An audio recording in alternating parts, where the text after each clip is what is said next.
Olá a todos e todas, sejam muito bem-vindos a mais um vídeo aí do canal Historiando.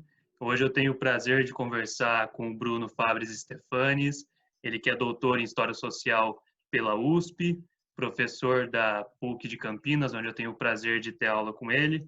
Também é autor, além de vários artigos, do livro Conciliar o Império, Marquês de Paraná e a Política Imperial. Bruno, queria agradecer a sua disponibilidade, tá? E compartilhar o conhecimento aí com a gente. Obrigado, Iago. Obrigado pelo convite. Parabéns pela iniciativa, pelo espaço que você tem aqui de discussão. E é um prazer estar aqui. Vamos conversar. Beleza, agradeço as palavras. E bom, como vocês já sabem, hoje a gente vai conversar a partir do seguinte tema: da monarquia escravista à república liberal. Bruno, você é um especialista, né, do Império. A gente considera que a queda do Império está diretamente ligado à queda do sistema escravista. Mas para quem está introduzindo no assunto agora, como que a gente pode tornar palpável de que forma que a escravidão de fato sustentava o Império?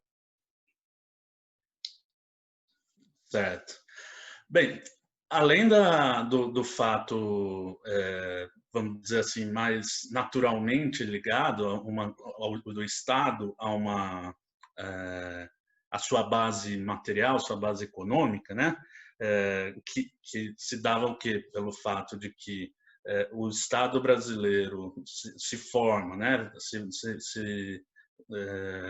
Surge em 1822 e mantém, né, essa herança da colonial, que seria o trabalho, a exploração do trabalho dos escravizados africanos, principalmente, né, durante a década de 20. Né? Então, logo que o Estado brasileiro, o Império Brasileiro nasce, vai nascer principalmente fundamentado na exploração da cafeicultura, né, do Vale do Paraíba, e acho que a gente pode falar um pouco mais sobre isso.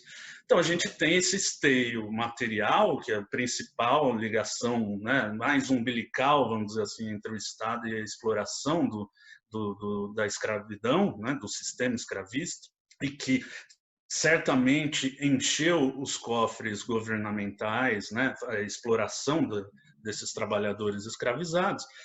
Mas, e aqui é o que eu acho que eu vou abordar um pouco mais, que tem mais a ver com o que eu estudei, principalmente meu mestrado, que acabou se tornando esse livro que você citou, e depois a gente pode também abordar a ligação do Marquês de Paraná, do Honório Hermeto Carneiro Leão, com esse projeto, né? Mas o viés político da escravidão é muito importante. Né? Por quê? Porque ela vai fundamentar as identidades partidárias. Isso, mais do que a escravidão, a defesa da sobrevivência do tráfico de africanos escravizados, mesmo após uma lei nacional, né, com pressão da Inglaterra desde o início, né, desde já dos primeiros tratados que o Brasil assina, tratados internacionais, mesmo que a lei de 1831 tenha abolido o tráfico, né? Mesmo assim, durante 19 anos, o tráfico de escravizados continuou, né? Então, o Brasil tem o seu primeiro grande crime contra a humanidade é a permanência desse tráfico durante 19 anos, de forma totalmente ilegal. E aí a gente tem essa aberração de ter, na verdade, duas leis de abolição, né, do tráfico, que é 31 e 50. Né? Então, a defesa dessa permanência, ela estrutura os partidos. Né? Então, o primeiro sistema partidário brasileiro nasce disso. Então, a defesa da escravidão e do tráfico é muito importante por isso. Né? E, consequentemente, a crise o fim de vez do tráfico e aí a crise gradual da escravidão a partir principalmente dos anos 70 vai mudar totalmente o sistema partidário, né? E isso vai contribuir, sem dúvida nenhuma, aí podemos explorar em seguida isso, sem dúvida nenhuma, para a perda de credibilidade, de sustentação da monarquia, né? E a busca de uma alternativa republicana aí, que não necessariamente, né, porque às vezes é muito comum a gente ligar liberalismo, república, democracia, né, não necessariamente vem para ser um regime mais progressista. Legal, acho que essa é a ideia, né, da gente, a hora que for caminhando para o final da entrevista, tratar um pouco dessas continuidades, né, e rupturas e poder balancear isso. Mas eu queria pegar um gancho no que você falou da lei de 1831, que é então essa primeira lei de abolição ao tráfico, porém você disse que ela não funciona, né? A gente tem aquela queda nos 2, 3, 4 anos seguintes, depois ela retorna o, o número, né, de entrada de escravizados retorna aos patamares comuns, mas como que se dá essa rearticulação? Por que que essa lei de fato não funciona? Tá, perfeito. Então, ela não funciona, né? É muito comum a tal da expressão lei para inglês, algo para inglês ver, vem dessa lei, né? A lei para inglês ver, como se ela não tivesse tido uma efetividade desde o começo, que ela tivesse sido feita apenas para agradar, né? Fazer essa imagem perante a maior potência do século XIX, que era a Inglaterra. Mas o que a gente vê e o que as pesquisas mais voltadas ao tráfico e à escravidão, né? E aí eu posso citar vários colegas meus, né? O Tâmio Sparron, vou citar o trabalho dele, que é professor hoje da Universidade Federal Fluminense, que escreveu a sua dissertação totalmente voltada para o que ele chamou de política do tráfico, né? Em que ele vai mostrar muito claramente como, de imediato, a lei tem, sim, efeitos, né? O Estado brasileiro trabalhou ali no começo da regência, né? Vamos lembrar que 31 é o ano da abdicação, ou da expulsão de Dom Pedro I, né? A gente começa o período regencial, que vai até 1840, né? O que a pesquisa dele mostra, que os documentos mostram, é que houve um refluxo muito grande mesmo. Os proprietários, os traficantes, né, eles sentiram o peso da repressão estatal e da repressão inglesa mesmo nas águas atlânticas, né? E o que se observa de 31 a 34 é uma queda abrupta mesmo do volume de africanos que adentram escravizados no Império, né? O que você vê a partir da metade dos anos 30, 35, 36, aí primeiro um leve, né? Mas que aí nos seus próximos anos, começo dos anos 40 principalmente, tem um boom enorme. Tanto que nesses 19 anos, de 31 a 50, entraram no Brasil de forma ilegal, né, já que 31 isso tinha sido estabelecido, cerca de 700 mil africanos escravizados, né, o que é um número muito considerável para um espaço tão curto, né? E desses 700 mil, certamente 80% ou mais até vieram para sustentar as fazendas cafeicultoras do Vale do Paraíba, principalmente nessa primeira fase do Vale do Paraíba Fluminense, né? Ali a região de Vassouras, principalmente, né? Que foi realmente o coração pulsante da escravidão, do sistema escravista brasileiro, até os anos 60, mais ou menos, né? Por que se dá isso? Fala assim, mas o que explica essa retomada do tráfico? Se explica que um grupo político, que a gente vai chamar, desde agora, do núcleo do Partido Conservador, né? Vamos lembrar que o Brasil, nesse momento, era uma monarquia parlamentarista bipartidária, né? Os grupos, então, se dividiam em conservadores e liberais, né? Esses eram os termos utilizados. Os conservadores, eles vão tomar para si como identidade principal a defesa da revogação da lei de 7 de novembro de 1831, que é essa lei que tinha acabado com proibido o tráfico, né? Então eles vão sair a público. Como? Por meio de jornais, né? Então a gente tem que lembrar que o Brasil passa por essa grande revolução liberal aí, que pega todo o Ocidente desde o fim do século XVIII. Então a gente tem novas formas de debate político, né, de debate público. A imprensa se torna um instrumento político fundamental, né? Então, esses conservadores, principalmente os conservadores ligados à cafeicultura fluminense, né, do Rio de Janeiro, eles vão a público, vão ao parlamento também, falar que vão trabalhar para que os fazendeiros fiquem sossegados, tá? Vou tomar uma discussão recente aqui, que não está muito longe do que aconteceu. Né? Fiquem sossegados que a gente vai passar boiado. Né? O que o Estado puder fazer para que os proprietários continuem avançando sua fronteira agrícola, né? Continuem explorando o trabalho escravo, nós vamos fazer. Essa lei foi revogada? Não, não foi. E eles sabiam que seria muito difícil revogar, mas eles usavam esse discurso e trabalhavam como, então? Mesmo que a gente não revogue, enquanto a gente estiver no Estado, enquanto a gente estiver no Ministério, enquanto a gente estiver no Ministério da Justiça, que era de onde saía a repressão, né, principal, ou deveria sair a repressão aos traficantes e mesmo proprietários de escravos ilegais, se a gente estiver no Estado, a gente faz vistas grossas. É mais ou menos essa a dinâmica, né?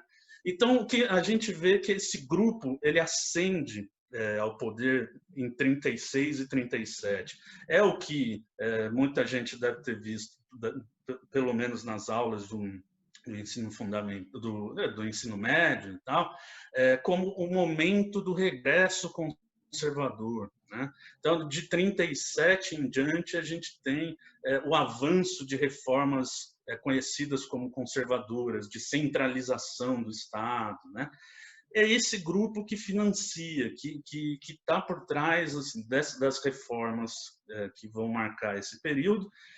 Mas o que não se fala normalmente, né, e aí é muito difícil se achar isso ainda nos livros didáticos, que não se fala é que esses políticos, em nome do Estado brasileiro, propagandearam a continuidade do tráfico africano, de escravos africanos, a revelia da Lei de 31. Né? Uhum. Então, era essa a base do seu capital político. Né? Então, eram políticos que também ou só tinham sua carreira pública, mas estavam inseridas nas famílias ali da cafeicultura, né? por casamento, por nomeação, né? E alguns mesmo, como é o caso do Honório, eram fazendeiros, né? Eles mesmos eram fazendeiros, escravistas e trabalhavam então, quando estavam no Estado, a favor da manutenção desse sistema. Né? Então, o que a gente pode dizer que o Estado, no momento da criação de todo o aparato administrativo, institucional, ele é controlado basicamente, principalmente, né? Quem constrói a hegemonia desse aparelho é esse grupo conservador ligado principalmente à cafeicultura escravista do Rio de Janeiro. Né? É isso que explica a importância do escravismo para as identidades partidárias e, consequentemente, para a sustentação do império. Né? Isso indo para a década de 40, já iniciando esse segundo reinado, acho que o maior destaque seria o papel do poder moderador, né? Se você quiser comentar um pouco de como o poder moderador funcionava para regular essa política, eu acho que ia ser legal esclarecer para a gente isso. E aí já te deixar a brecha também para falar do seu grandíssimo, que eu sei que seus olhos brilham quando vamos falar do Honório Hermeto Carneiro Leão, né? O Marquês do Paraná, e como ele era o principal político do Segundo Império, a gente pode considerar isso?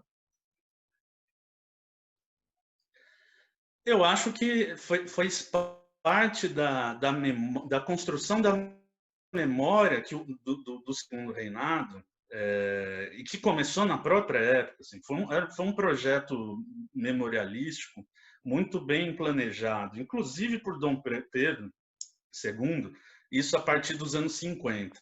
E isso tem a ver com as tentativas de apagamento também da ligação desses políticos com o tráfico. Mas eu vou chegar lá daqui. Então, vou falar um pouco do poder moderador e o que Beleza. explica isso, então, do que a gente chama de conciliação, né? Dos anos 50. Por que conciliação? Porque os anos 40 são marcados, né? Então, o início do Segundo Reinado, que começa em 1840, com a declaração, né, da maioridade de Dom Pedro, né? Vamos lembrar disso, Dom Pedro II, que porque existia a regência, né? Porque Dom Pedro II não tinha idade ainda constitucional para assumir o lugar de seu pai quando ele foi embora em 31. Em 40 ele ainda não tinha. Em 40 ele era um menino de 14 anos, né? Mas se adianta a maioridade de Dom Pedro II para que se faça uma coroação, porque naquele momento se achou que a volta da figura do monarca seria muito importante para estabelecer a ordem, né, do império, né? Porque se a gente lembrar, as regências são marcadas por muitas revoltas, né? Mostrando desde o início do Estado brasileiro como que essa balela de que os brasileiros são um povo que não participam de política, de que não cobram, né? Isso também é uma grande tentativa de apagamento dessas lutas sociais que já marcavam a regência. Pois bem, então eles coroam Dom Pedro II. Com a cena política, o que estava previsto lá na Constituição de 1824, né, a Constituição que perdura todo o período imperial, o papel do poder moderador, né? O poder moderador, principalmente a leitura que esses conservadores faziam do papel do imperador no exercício desse poder moderador, ele é fundamental para o funcionamento do revezamento partidário, né? Grosso modo, o que acontecia? E isso justifica as duas grandes guerras civis da década de 40 no Brasil, né? A Revolta Liberal de 42 e a Revolução Praieira em Pernambuco em 1848.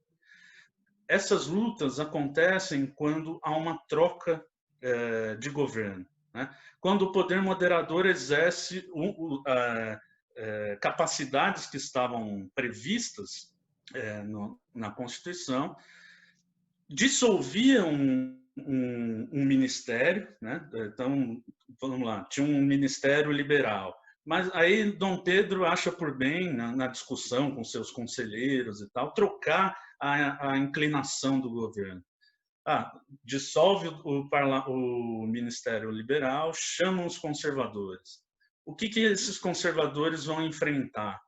Eles vão enfrentar a maioria liberal da Câmara, né, da Câmara dos Deputados, que é muito importante para a aprovação de projetos e para a permanência mesmo dos ministros, né? Então, toda troca de ministério se seguia a dissolução da Câmara também, que era outra possibilidade que Dom Pedro poderia exercer de acordo com a Constituição. Mesmo que na Constituição tivesse escrito lá, excepcionalmente, o poder moderador pode dissolver a Câmara. Mas o que se vê na prática é que toda troca de ministério era seguida da dissolução da Câmara. Isso causava um descontentamento muito grande, um desgaste institucional, né? Outra coisa que acontecia, você troca o ministério, trocam entre eles o ministro da Justiça. E por que eu estou frisando o ministro da Justiça? Porque desde 1841, o Ministério da Justiça é talvez o mais importante de todos. Ele tinha em sua estrutura a possibilidade de nomeação de cargos, tanto do judiciário como de cargos policiais também, em todas as localidades do Império, né? Então, era por meio dessa barganha de troca de poder local que o Ministério conseguia controlar os votos para a eleição seguinte da Câmara, né? Então, é por isso que toda troca de ministério se seguia a dissolução da Câmara anterior e a eleição de uma nova que seria totalmente alinhada ao novo ministério, né? Era mais ou menos esse o papel que o poder moderador exerce na década de 40. Quando chega a década de 50, aí Dom Pedro já é uma pessoa mais velha, mais madura, já está na casa dos 30 e pouquinhos anos, ele resolve influenciar mais diretamente a política dos ministérios, né? Algo que ele não tinha feito nos anos 40. Como? Você falou, tá aqui, ó, eu tenho essa lista de propostas de governo, eu quero fazer essas reformas. Vocês topam fazer essas reformas? Se não toparem, eu chamo outros, né? Então, o que a gente vê nos anos 50 é uma atitude mais ativa mesmo do Dom Pedro II, que é o que vai entrar para a cronologia clássica do Império como um momento da conciliação, né? E aí entra a importância, né, do Marquês de Paraná, porque Dom Pedro o primeiro ministério que vai encampar essa aproximação de Dom Pedro é o ministério do Marquês de Paraná de 1853, né? O que estava por trás da ideia da conciliação? Montar um ministério que tentasse equilibrar os dois partidos, não fosse exclusivamente de um nem de outro, e que evitasse ao máximo fazer essas nomeações políticas, né? Essas nomeações que acabavam criando a unanimidade das câmaras, né? Dom Pedro estava ali em busca de um parlamento mais equilibrado e, principalmente, em busca de algum instrumento que fizesse com que ele não precisasse mais dissolver o parlamento, né? Porque ele olhava para trás e via assim, quando eu fiz isso em 41, 42, deu guerra civil. Quando eu fiz isso em 48, os liberais foram para a guerra mais uma vez.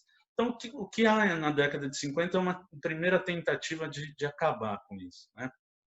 O Honório topa. E quando ele topa esse primeiro gabinete conciliatório, vamos dizer assim, ele se afasta do núcleo conservador que tinha se formado lá no fim dos anos 30. Tá? A primeira grande quebra do partido é a aproximação do Honório mais do imperador do que desse grupo. Como a gente pode explicar isso? Porque aí a década de 50 já é a primeira grande transformação partidária do Império. Tá?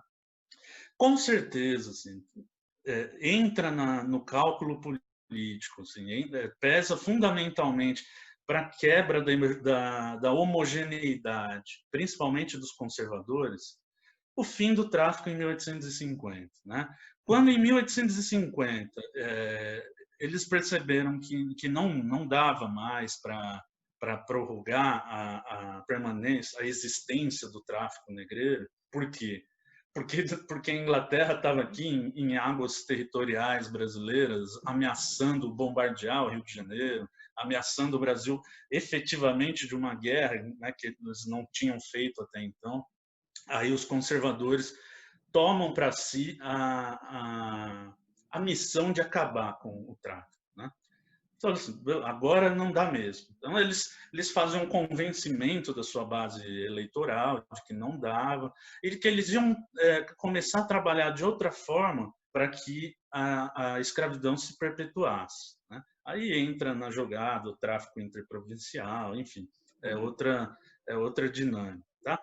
Mas o fim do tráfico faz com que a unidade, o que era o discurso mais veemente dos conservadores, e com isso é bom apontar, não quero dizer que os liberais eram contra a escravidão, ou Sim. mesmo que a maioria fosse contra o tráfico.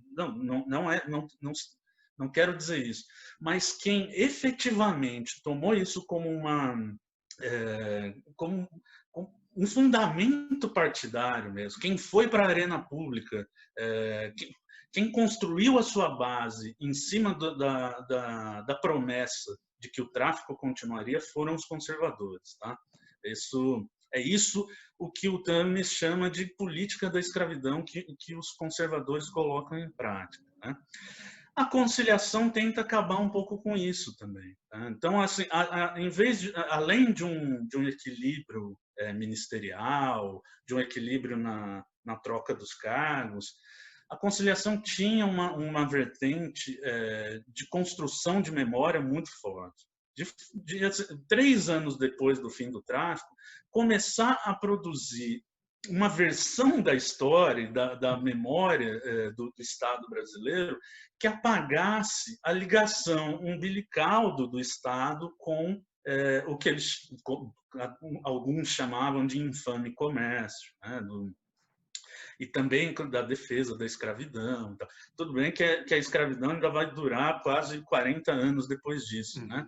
Mas a conciliação é um projeto que também tinha esse viés, né?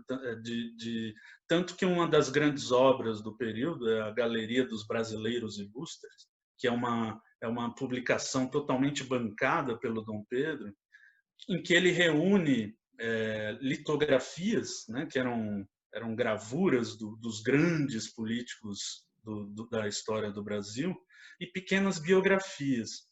E tentava-se ali, de toda forma, apagar qualquer ligação dessas figuras com o tráfico que tinha acabado de acabar, né? E com o qual todos, ou a maioria deles, tinham enriquecido, né? Tinham se tornado poderosos e tal. Né? Tá. E aí, falando só um pouquinho mais sobre o Honório, né? Por que ele acaba sendo muito importante? E daí ele vira esse sinônimo de conciliação, né? Você pensa na conciliação do Império, vai falar assim, é o gabinete do Marquês de Paraná. Tá, ele assume mesmo com essa missão. Mas eu tenho certeza assim, de que não teria se propagado essa memória, né? Ela não teria reverberações tão fortes que chegaram até o fim do século, na obra de Joaquim Nabuco, que depois fez isso se reverberar por mais quase 100 anos na historiografia e na memória. É o seguinte, ele morre em 1856. É o único caso assim, de um presidente que no Brasil o que seria o primeiro-ministro, né, de qualquer parlamentarismo, ele se chamava presidente do Conselho de Ministros, né, a partir de 47. Ele é o único presidente do Conselho que assume uma missão e morre no exercer dessa missão. Ele não tinha sido exonerado, não tinha sido trocado ainda. Ele passa mal em 56, e aí é muito interessante, né? Foi isso que eu vi principalmente no primeiro capítulo da minha dissertação, que é averiguar a construção da memória desse grande... você me perguntou, ele é o maior do Império? Provavelmente foi construído assim, para se ter essa ideia. Né? Entendi. E o fato dele ter morrido ali com seus 50 anos, quando ele topou fazer uma missão que nenhum outro conservador quis fazer, né? Porque os saquaremas, que são esses conservadores fluminenses, eles abominavam a ideia da conciliação do Dom Pedro II, né? Porque entre as reformas que o Dom Pedro queria fazer estava a reforma do judiciário, a reforma eleitoral. Eles não queriam mexer em nada disso, né? Mas o Honório topa. topa, morre, e desde o momento da sua morte começa-se a produzir uma memória de que ele foi o maior político, pelo menos dessa parte do Império, e que se o Império tinha a grandeza que tinha, ou que eles achavam que tinham ali na metade do século, era por causa dessa figura, né? Então é interessante ver assim que por muito tempo a conciliação foi vista como um momento realmente da consolidação, do fim das desavenças partidárias, mas na prática não foi nada disso, né? Na verdade, ela acirrou as disputas partidárias quando colocou o grupo mais forte dos conservadores contra esse projeto do Dom Pedro. E a partir daí, Bruno, a gente já pode falar, eu acho, de uma...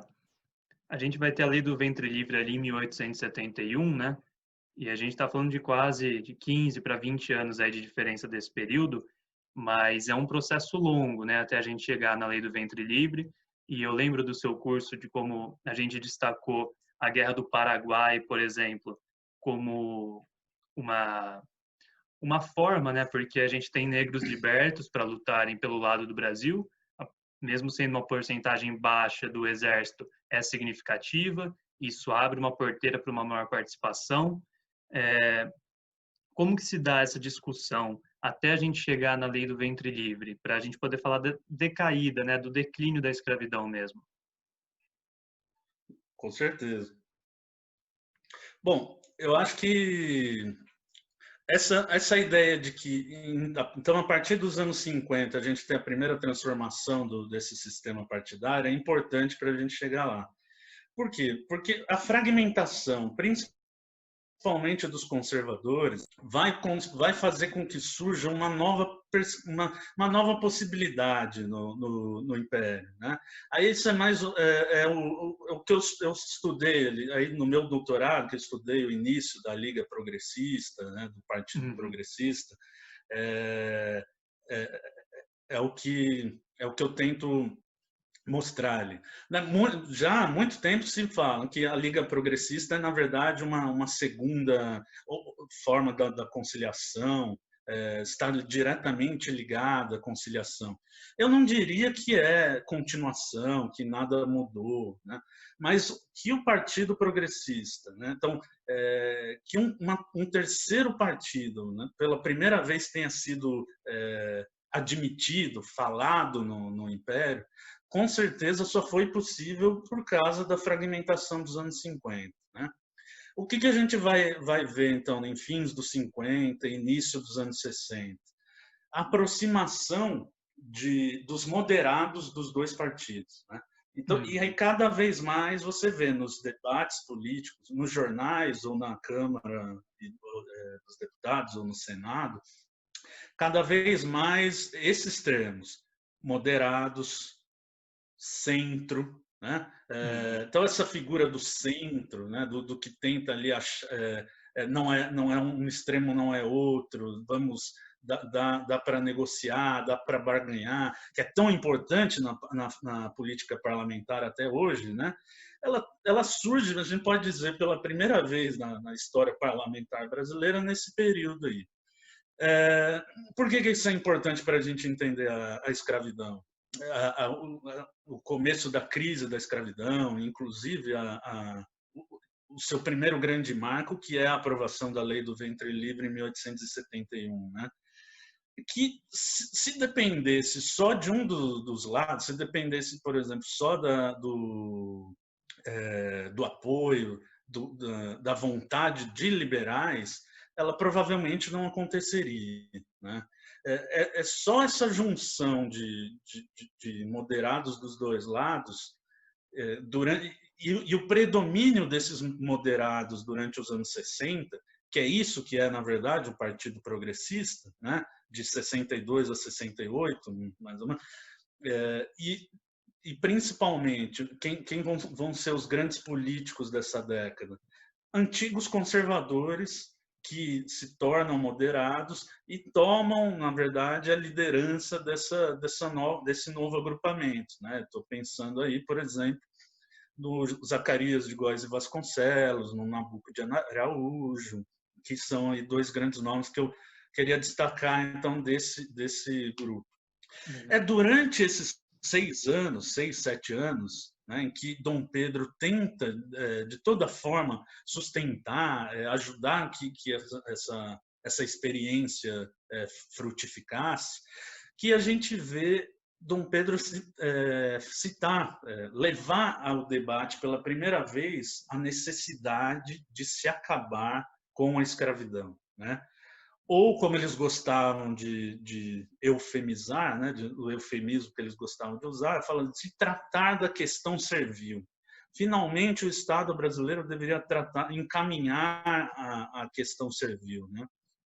É ali em 67, 68 que Dom Pedro vai levar para o Conselho de Estado, que era um órgão consultivo, mas muito importante para as decisões do Dom Pedro, né, em que estavam sim, os considerados grandes do Império, né, que se reuniam com Dom Pedro para opinar, para dar ali a base para que ele tomasse suas decisões. Dom Pedro leva isso, ele fala assim, ó, a partir de agora a gente tem que pensar, né? O mundo civilizado está nos cobrando cada vez mais que não dá. Assim, ele recebe cartas da França, né, de outros lugares da Europa, cobrando uma atitude afirmativa do Estado brasileiro em relação ao fim da escravidão. Isso, né, repetindo, a gente está ali em 67, 68. Então, ainda no ambiente desse partido progressista que isso é pela primeira vez ventilado, né? Só Sem que falar acontece na que guerra. a gente está no âmbito da guerra. Isso. Desculpa, eu ia A falar da guerra. Guerra Civil nos Estados Unidos também, mas desculpa interromper. Ah, claro, pois é. Muito bem lembrado. Eu ia falar agora da Guerra do Paraguai, mas muito bem lembrado, a gente Também. discutiu no curso também, né? É Uhum. importante, né? E aí também vários trabalhos que estudam a escravidão no âmbito atlântico, de uma história mais global, né? Vem insistindo nisso, né? De que a gente não pode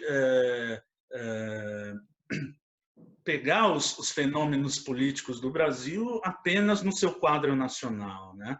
Eles eram totalmente influenciados pelo que acontecia nos outros lugares do Atlântico. A Guerra Civil Norte-Americana, como você bem lembrou agora, é muito importante para marcar o início da crise da defesa da escravidão no Brasil, né? Por quê? Porque até então o Brasil se escondia, se escudava na experiência do sul escravista norte-americano para falar assim, ó, se essa grande potência ainda tem a escravidão, a gente tem com quem, em última instância, fazer uma aliança se a Inglaterra vier fazer guerra com a gente, né? Pois bem, quando 65, então, fim da Guerra Civil, o Sul perde, é assinada a abolição, o Brasil perde um esteio muito importante, né, da sustentação da escravidão no ambiente internacional, né? Tem a Guerra do Paraguai também. Então, desde 65, mesmo ano, né, de 65 a 70, o Brasil se mete nesse conflito platino.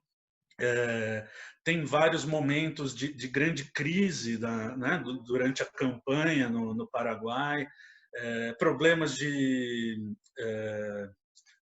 recrutamento, principalmente, né, uma constante do exército no século XIX, e principalmente num momento de guerra que você precisa renovar todo momento Sim, esse sim. recrutamento, né? É nesse momento que passa-se a discutir, né? E então, vamos mandar escravizados para lutar na guerra, prometendo que na volta eles serão livres, né? Então, isso também ajuda muito a engrossar esse debate pelo fim, né, ou pelo menos iniciar a discussões pelo fim da escravidão, né? Então a gente tem isso, 68, os progressistas saem do poder, vamos dizer assim, para não dizer derrubados. E por quê? Isso totalmente vinculado à guerra também, né? Porque a guerra, o Brasil, o Império, apostava demais na liderança do Caxias, né? O Duque de Caxias. Acho que ele vira Duque, acho que depois da guerra. Mas, enfim, Marquês de Caxias.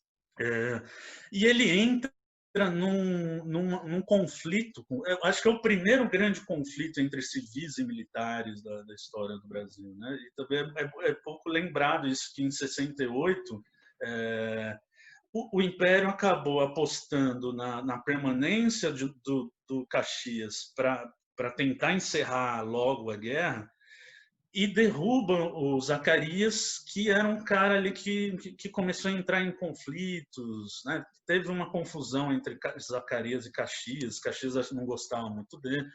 Os progressistas são, então, tirados do poder em 68, e quem volta ao poder depois de quase 15, 20 anos? Os conservadores lá mais ferrenhos, né? Na figura do Visconde de Itaboraí, que é um dos três grandes conservadores do Império ali, ao lado do Visconde do Uruguai e do Eusébio de Queiroz, né? Claro, também o Marquês de Paraná, mas que tinha já morrido em 56. E o Eusébio, acho que nesse momento também já tinha falecido. Pois bem, eles voltam. Então, a resposta dos conservadores, quando o Dom Pedro resolve começar a discutir o fim da escravidão, é a volta dos conservadores, né? Então, esse é um golpe nessa primeira tentativa abolicionista. Vamos lembrar também, seguindo o trabalho da Ângela Alonso, né, o Flores, Votos e Balas, em que ela estuda o movimento, a formação e o desenvolvimento do movimento abolicionista no Brasil, e que ela identifica justamente no fim dos anos 60 o começo desse movimento, né? Várias células, vamos chamar assim, abolicionistas vão se espalhando pelo Império, né? É Se ele vai justamente isso tomar que eu ia te já dar um gancho para perguntar sobre isso, porque a gente já tem um exemplo de uma tentativa de criar uma narrativa sem a participação popular desde a independência, né? Como se na independência fosse uma ação justamente fora da sociedade. E eu ia te perguntar isso. Nesse processo de declínio que a gente está conversando, por mais que a gente converse a partir do nível institucional, político, né, e até mesmo econômico, eu ia te perguntar isso. Como se dá a participação popular a partir desse momento? Certo. Então, se eles... Eu vou só terminar o que eu estava falando antes para Claro, explicar desculpa. mais ou menos 71, né? Que é a lei do ventre livre. Então, depois dessa volta do Itaboraí, em 68, o que Dom Pedro faz no começo da década de 70 é chamar, vamos dizer assim, uma segunda versão do que ele tentou com o Marquês de Paraná em 53. Ele chama um figurão dos conservadores que topa também montar um gabinete reformista, né? Coisas que esses empedernidos, vamos dizer assim, esses emperrados conservadores nunca admitiram, né? O Uruguai, o Itaboraí, eles ficaram até o fim totalmente ligados aos interesses dos escravistas fluminenses, né?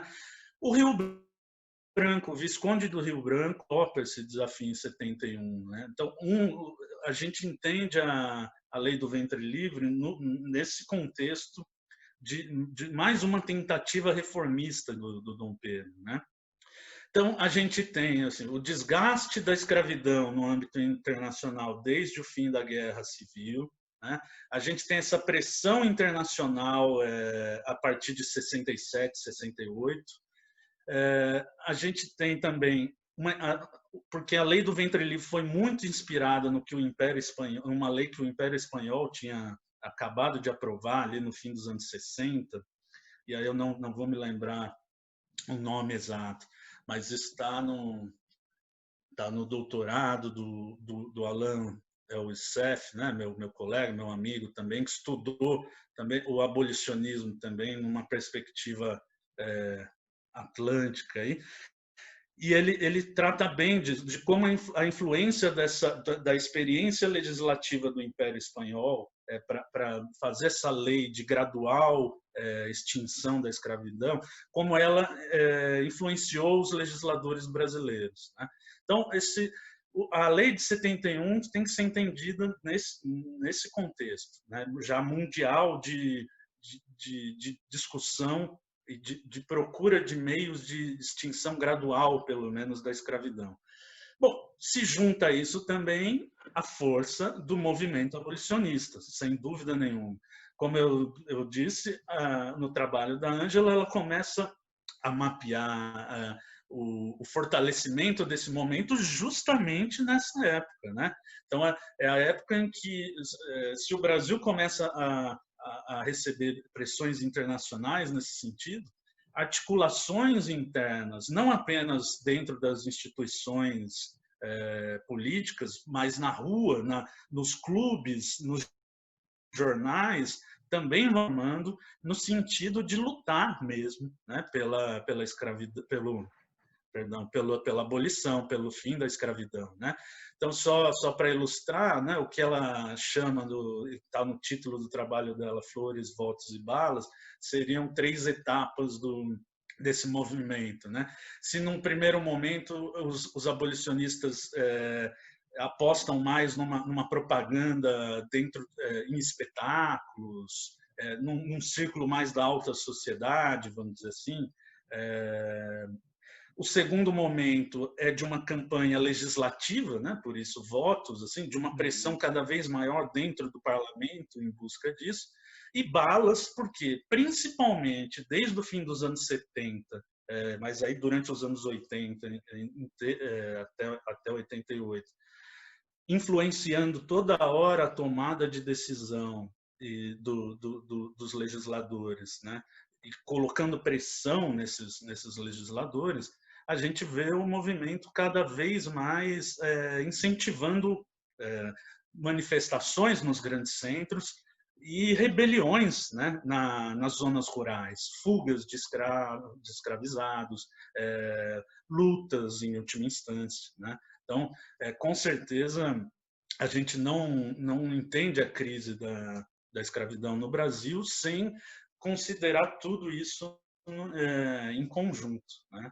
E a luta abolicionista, muitas vezes relegada ao segundo plano, principalmente quando a gente vê essa tentativa ainda de falar da imagem da princesa Isabel, né, como redentora, como libertadora dos escravos e tal, acaba apagando, né, essa trajetória de lutas, tanto dos escravizados, né, que também não começa nos anos 60, é uma luta constante contra a dominação, contra a opressão, mas que ganha a forma de movimento social, né? Essa é a grande tese da Ângela Alonso, de que o movimento abolicionista é o primeiro grande movimento social brasileiro, né?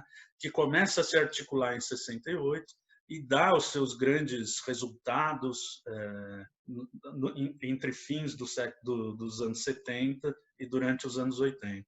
Né? E aí, se tiver tudo bem por você, acho que a gente podia encaminhar um pouquinho para essa transição do Império para a República, porque é muito rotineiro para a gente, né? Toda vez que nasce um novo período, um novo regime, a tentativa de desqualificar o período anterior. Aqui eu não estou tentando fazer evidente uma exaltação da monarquia, mas estou dizendo na República Nova, porque é perigoso isso hoje, né, Bruno? Eu já conversei com certeza. Eu já conversei com um anarcocapitalista defensor da monarquia, então hoje tem um pouco de tudo. Mas o seguinte, quando tem a República Nova, a suposta República Nova, nomeada por eles, a tentativa de desqualificar a República Velha. Quando nasce a República, há uma tentativa de desqualificar o Império.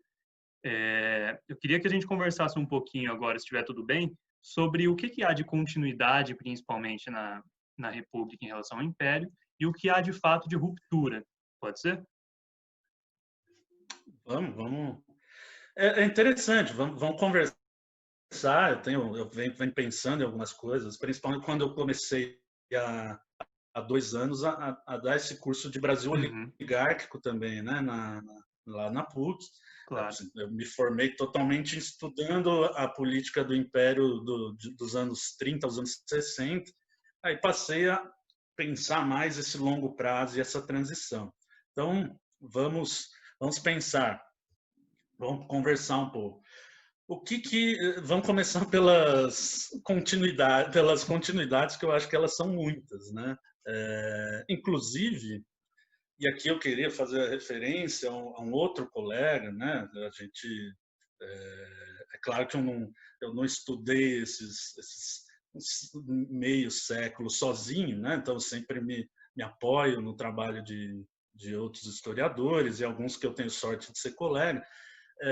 O Felipe Nicoletti, que está terminando o doutorado dele, quando ele terminar, ele vai trazer aí questões muito importantes, justamente para a gente pensar essa transição, né? Ele está estudando justamente a continuidade entre o fim da política imperial e o início da política republicana, que elas são muitas, né? A começar pelos nomes, assim, porque a gente não pode dizer que existia uma campanha e uma convicção republicana praticante do Brasil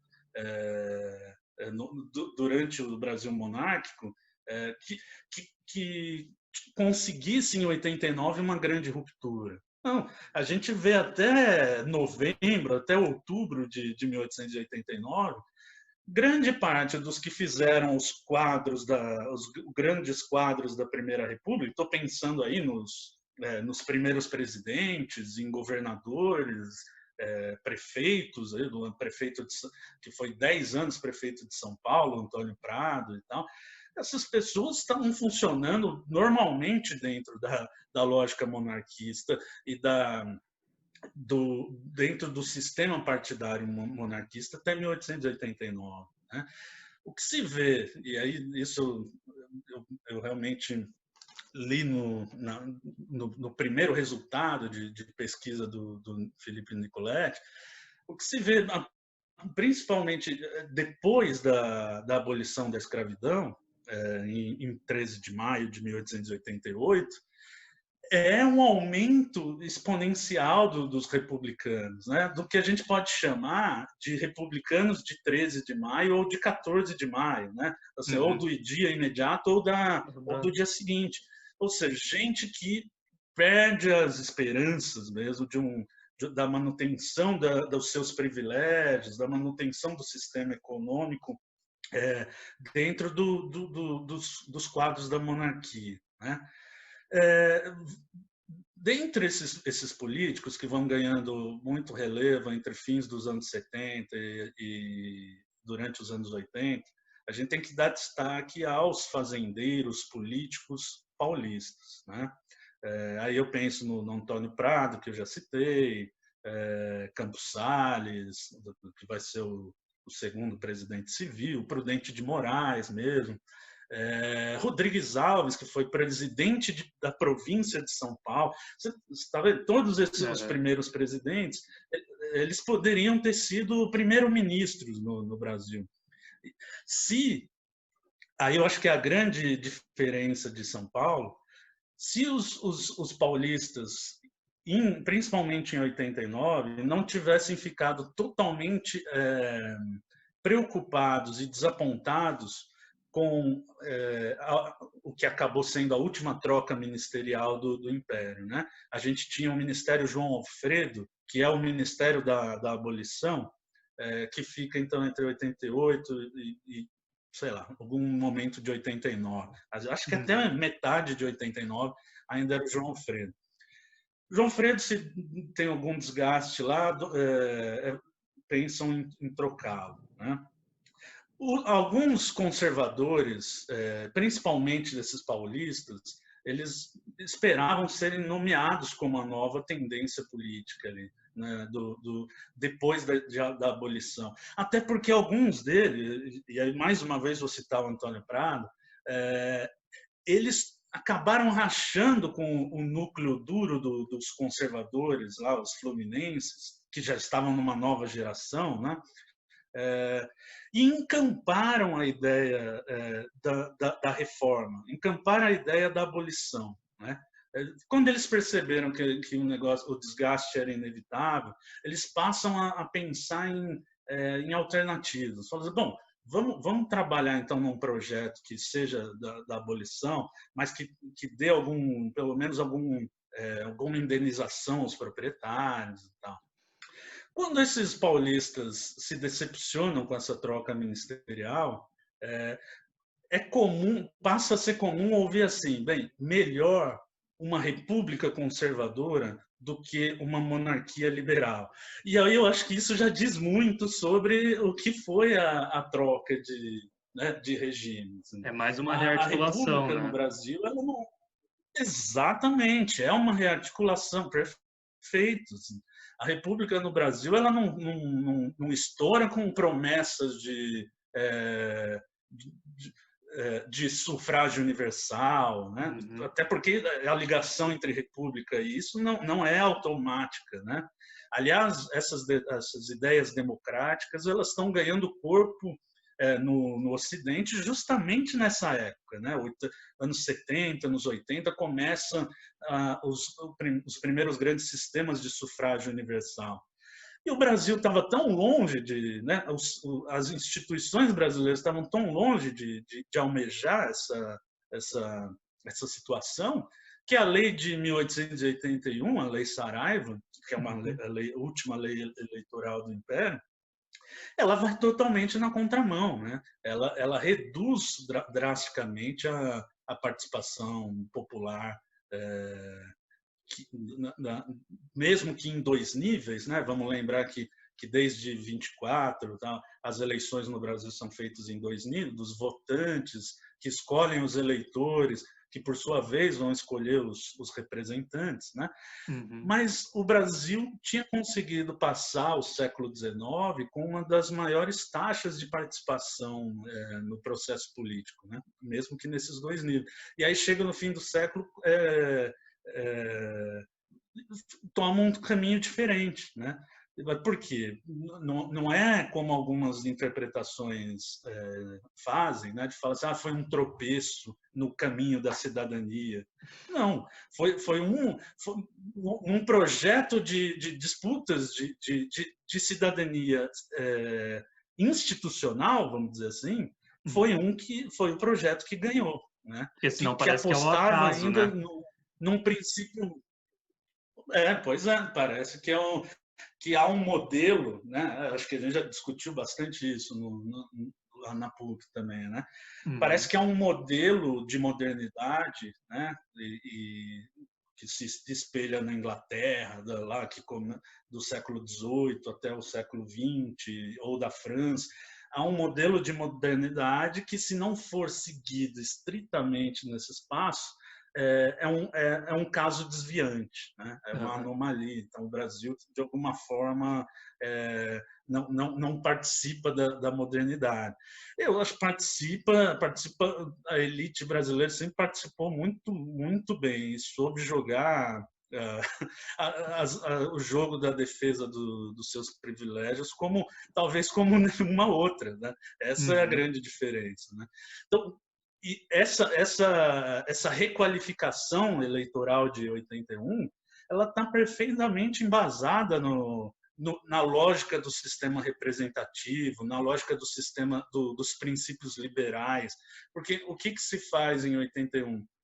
Você acaba você proíbe o voto para analfabetos e aumenta o censo de uma forma assim abrupta, né? O dinheiro, né? Sim, sim. E aí vira voto direto. Beleza, o Brasil conseguiu voto direto. mas tirou a imensa maioria do processo eleitoral, que para eles era o que devia ser feito. Falou assim, Uhum. a massa, os ignorantes, os que dependem dos outros para sobreviver, esses não podem participar do jogo político, né? E aí, se a gente compra essa ideia, que é a ideia de um projeto que venceu, a gente vai passar repetindo que tudo que acontece fora das eleições, tudo que acontece fora do parlamento, são aberrações, né? São desvios, são os fanáticos da Primeira República, né? São os fanáticos de Canudos, são os fanáticos do É, Contestado, né? É mais ou menos isso. Então, o projeto da República, desses que proclamaram a República, e aí a gente não pode esquecer o papel do Exército nessa jogada também, acaba sendo um casamento ali é, né, casam os interesses do Exército, principalmente alguns setores do Exército, que, como o trabalho do antropólogo Celso Castro mostra, né? Acho que melhor do que nenhum outro trabalho de historiadores, acho que ninguém estudou essa formação militar como Celso Castro, né? De que como o positivismo e a ligação de positivismo como republicanismo se coloca na formação militar, principalmente a partir de 1850. Né? Então, a gente uhum. tem em alguns setores do Exército grandes defensores dessa mudança. Né? E aí há um casamento entre esses setores, alguns, e esses conservadores monarquistas decepcionados. Né? Então, em última instância, como você bem disse, a gente pode dizer que a República, a proclamação da República é uma rearticulação partidária, né? Acima de qualquer outra coisa, né? E, em última instância, a proclamação da República é uma articulação de monarquistas conservadores contra Uhum. o que eles viram ali em 89 como uma avalanche liberal, né? 89, como bem mostra o Felipe também, é um ano em que há eleições provinciais, se eu não me engano, e os liberais ganham assim, de norte a sul, assim, em cidades e províncias muito importantes. Então, há mesmo uma preocupação desses liberais, desses conservadores, que começam a falar assim, bom, se a monarquia já está desgastada, né? Havia aquele papo também de que um terceiro reinado não ia ter legitimidade, não ia ter força, né? Então esses conservadores passam a apostar nesse discurso, né? De que seria melhor uma troca de regime conservadora do que deixar a continuação do regime monárquico em bases liberais, e quem sabe um terceiro reinado de Isabel que virasse um reinado muito mais liberal, né? Então eu acho que dá para a gente pensar essa rearticulação dos anos 80 como mais um capítulo dessas desavenças entre os grupos conservadores do Império e a aproximação que esses grupos faziam dos liberais, e que acaba assim, depois da campanha abolicionista de 84, 85, depois da abolição total, sem indenização em 88, levam um grupo considerável de proprietários para apoiar esse golpe, né? E que vai ser, então, beleza, foi um casamento harmônico entre militares e fazendeiros paulistas. Não, o início da República já mostra como não foi, né? A gente tem Uhum. dois primeiros é, é, desculpa, ministros, dois presidentes militares, né, Sim. que davam total demonstrações de que não queriam largar o poder, né? Mas quando acontece a transição, quando o Prudente de Moraes assume, né, é o primeiro presidente civil, ele não tem vida fácil também, e é um episódio muito curioso, muito importante, eu diria, da história republicana brasileira, mas poucas vezes lembrado. O Prudente de Moraes, ele é vítima de um atentado, né, tiros e tal, que teve ligação de, pelo menos, de simpatizantes de militares, né? Então é um começo de institucionalização republicana totalmente bagunçado, né? Muito obrigado. Assim. Eu gosto Então a de... República não nasce como Pode falar, pode falar. a República não nasce como um desdobramento natural, um amadurecimento Uhum. da história brasileira, né? Como às vezes também é, é, pode ser pensado ou contado, né? E, e também não resolve os grandes problemas. Se a gente pensar os problemas sociais, né, do Brasil, a República não nasce com essa proposta. Né? Pelo contrário, em alguns casos até profundo, né? Porque vai ser durante a Primeira República que a gente vai ver um fortalecimento do discurso racista, né? O racismo nas instituições sociais, legitimando as desigualdades sociais, né? A República não vai mexer em nada disso. E se mexer, muitas vezes vai ser para aprofundar. Né? Uhum. Até porque há um processo de tentativa, há uma tentativa e acredito que seja bem, que deu certo, de branqueamento da população, justamente quando a gente discute desde o final do Império, né, uma necessidade de substituição da mão de obra. Então, até onde isso é por uma questão econômica, uma questão produtiva, e até onde isso é uma questão ideológica, uma questão racial, né? Então, na necessidade da gente trazer imigrantes italianos, principalmente, para trabalharem aqui. Então, a República nasce de uma forma violenta. Eu acho que a Lilian Schwartz, naquele livro sobre o autoritarismo brasileiro, ela traz de uma forma bem detalhada, né, de como há uma continuidade da forma autoritária de se tratar o Brasil. Então, não é que a República só ela nasce autoritária e violenta, é quase que uma herança, né? Me parece que ela é mais uma continuidade, uma rearticulação, igual a gente comentou, pela manutenção de velhos hábitos. Não sei se a linha está correta. Sim, sim, perfeito. Muito bem lembrado também.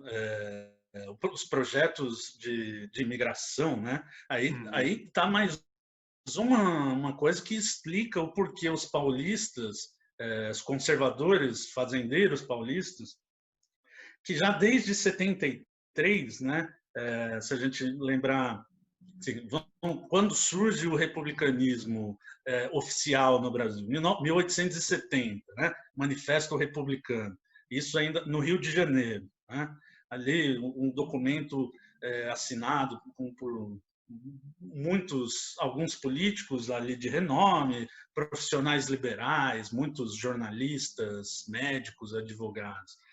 3 anos depois, 1873, a gente tem a Convenção de Tours, né? Que é a versão paulista do republicanismo. Ali Sim. você já vê o que era o republicanismo paulista, né? Que fala assim, é um projeto alternativo dos fazendeiros do Oeste Paulista, né? Fala assim, é como se lá desde 73 eles estão falando assim, bom, se a gente não se as nossas vontades não se encaixarem na monarquia, a gente vai para outro, não tem problema. A gente troca a fachada, troca os mandantes do negócio e continuamos. É mais ou menos isso que, como eu vejo 1873, né? Porque isso é uma transição mesmo de um bloco histórico de dominação, né? Os fazendeiros políticos fluminenses vão perdendo o seu poder, a sua relevância também, principalmente a partir dos anos 60, na mesma medida em que os paulistas vão ganhando. Por quê? Porque a base da exploração econômica tinha vindo aqui para o oeste paulista, né? Campinas, Itu, Rio Claro, e adentrando aí nosso interior.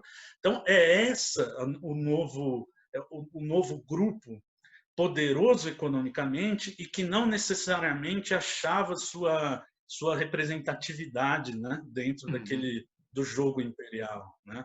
E então eles, num primeiro momento, já apostam esse projeto de imigracionista, que tem claramente uma vertente racista, né? De falar assim, por que não apostar nos trabalhadores negros como assalariados? Não, eles vão trazer os brancos da Itália para trabalhar nas fazendas, né?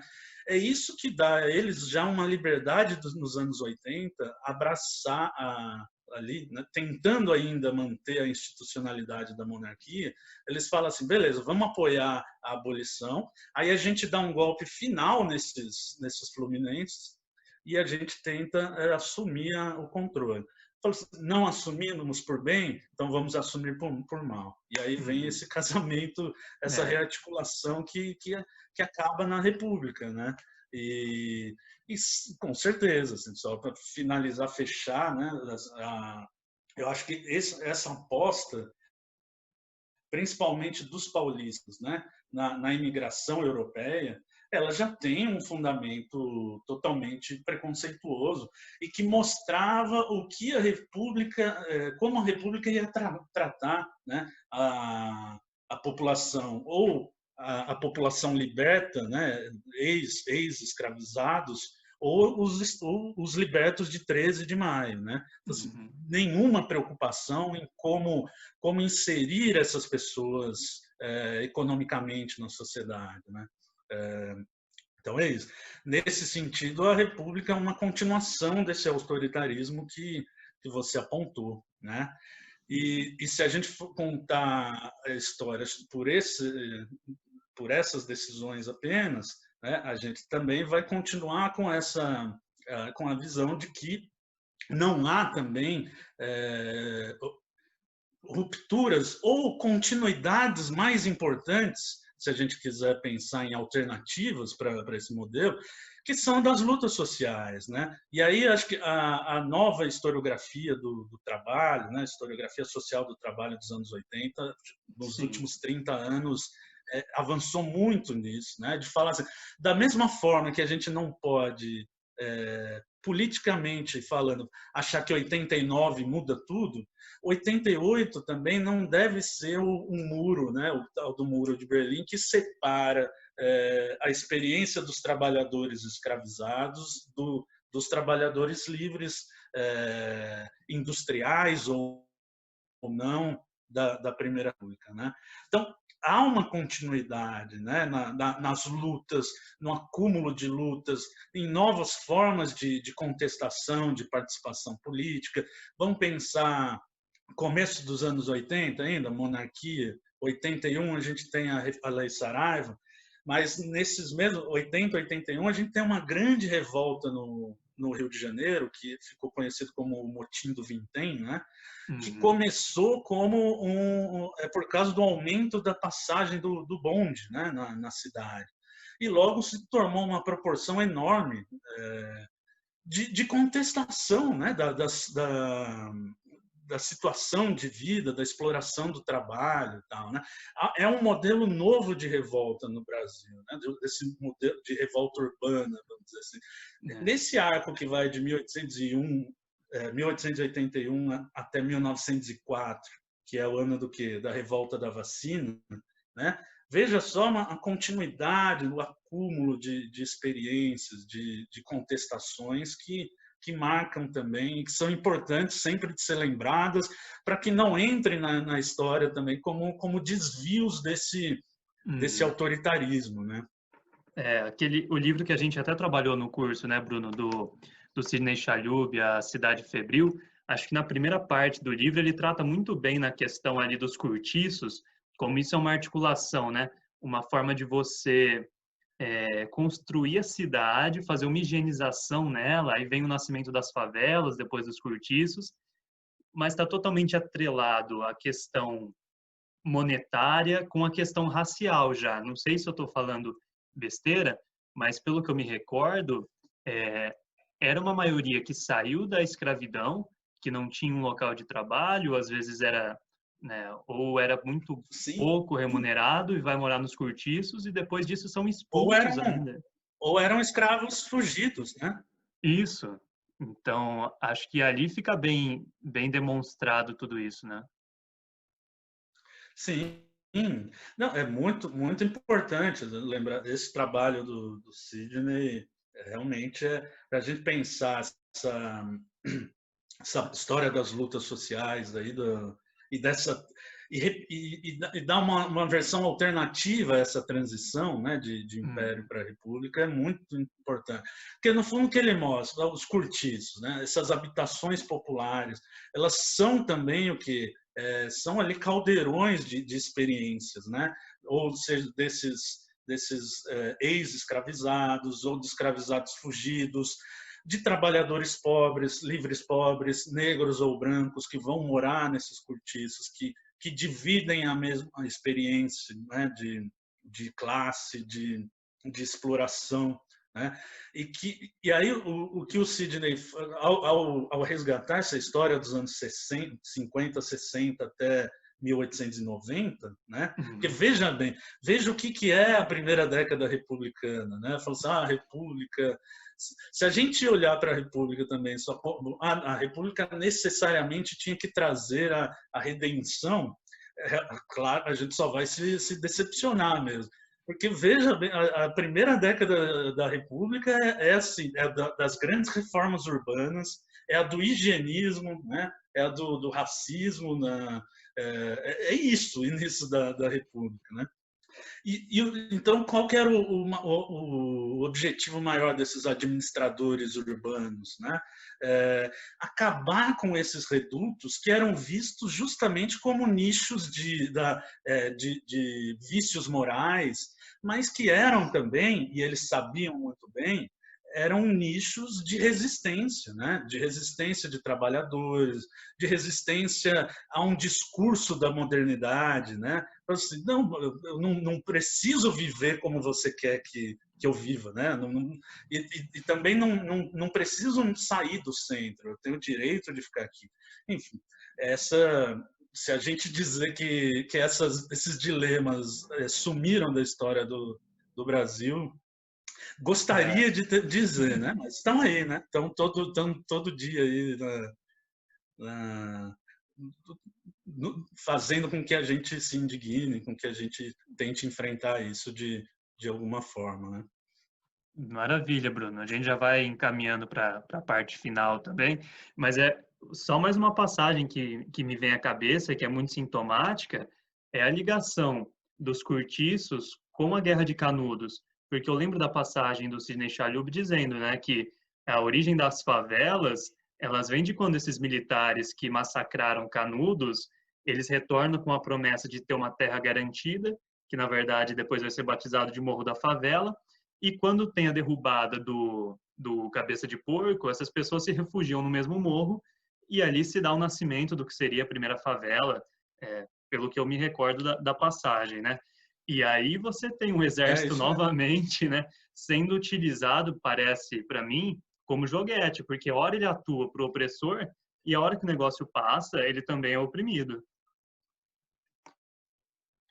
Pois é, com certeza, né? Então, é isso, então, o exército como fiador da República, no fundo, né? Porque fala assim, Boa.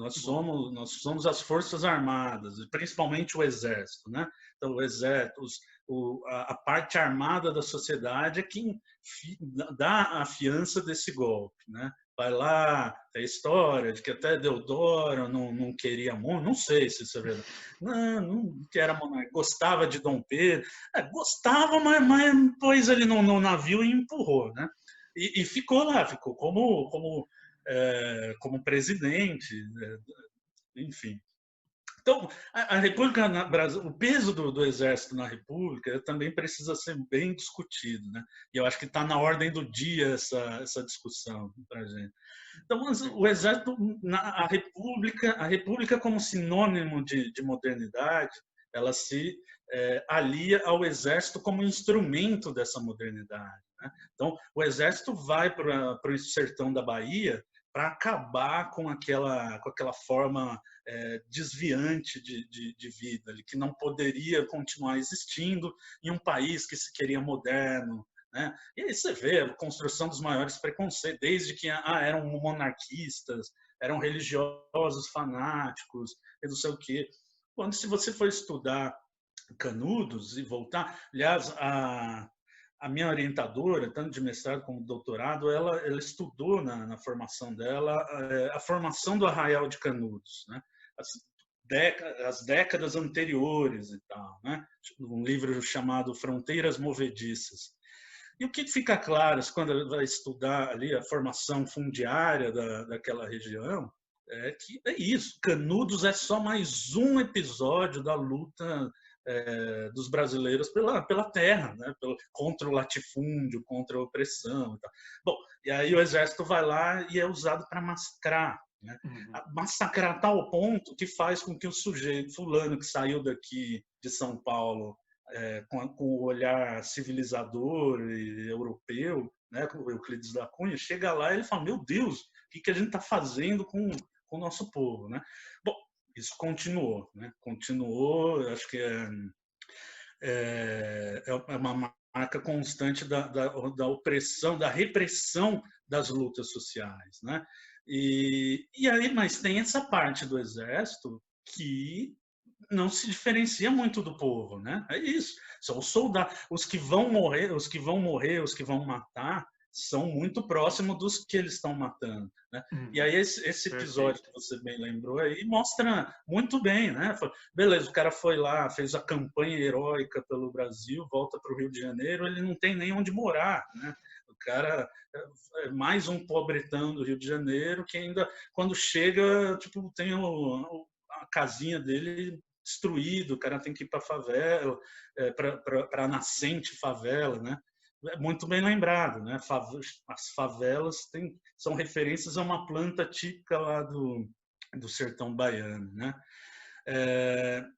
Mas então, só aproveitando esse fio, eu acho que também já finalizando a minha fala, a gente apontou bastante as continuidades, e eu acho que essa principal, a gente pensar que a República institucionalmente ela é muito mais uma rearticulação política, com a entrada mais efetiva de um ator que não é só uma corporação, mas é um ente político que é o Exército, né? Só que a história da cidadania, né, das lutas sociais no Brasil, elas têm que ser feitas contra isso, né? Se a gente for pensar só na aprovação das leis eleitorais, do que a República poderia ter feito e não fez, é isso. Tá? A gente vai só olhar bestializados mesmo, né? Mas se a gente pegar a história das lutas sociais como um acúmulo de experiências, seja essa dos cortiços no Rio de Janeiro, de trabalhadores ou ex-escravizados ou trabalhadores livres que vão, principalmente nos ambientes urbanos, vão se tornar funcionários empregados de fábricas, né? Criando uma nova forma de relação e de exploração do trabalho. Se a gente esquecer essas coisas, a gente também só vai ver os momentos das vitórias autoritárias, né? A gente vai ver, por exemplo, a partir de 1930, a gente vai ver a Era Vargas também como o quê? Mais um momento em que autoritarismo, corporativismo, não, os direitos do Brasil, os direitos no Brasil eles nunca foram conquistados, eles sempre foram dados. Pelo amor de Deus, né? Se não tivesse morrido um monte de gente na Primeira República, né? Se não tivesse tido greve para todo lado, os direitos trabalhistas dos anos 30, eles nunca teriam surgido. Só para a gente ficar num exemplo, né? Então, o corporativismo, o autoritarismo da era varguista, ela é muito mais uma busca de um pacto social, né, e de incorporação dos trabalhadores de alguma forma, do que reconhecendo que era uma força social muito significativa, do que uma simples dádiva, do que uma simples permanência do, do, do autoritarismo e do fracasso das lutas sociais e da cidadania no Brasil, né? Então, eu acho que a gente tem que sempre muito associar as lutas com a cidadania. Porque se a gente ficar só na versão do que é a cidadania na Constituição, bom, aí realmente a gente vai continuar repetindo a história do fracasso, né? E que eu acho que não é interessante. Não é interessante, né? Principalmente para gente que quer pensar a partir da história, pensar outras alternativas. É isso. Perfeito, Bruno. Queria agradecer imensamente a sua presença, o seu tempo aqui.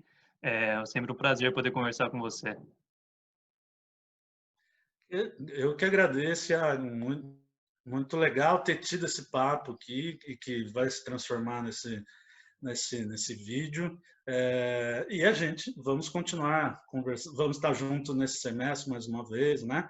E sempre que quiser falar de Brasil, fico à disposição, tá bom? Parabéns mais uma vez aí pelo espaço.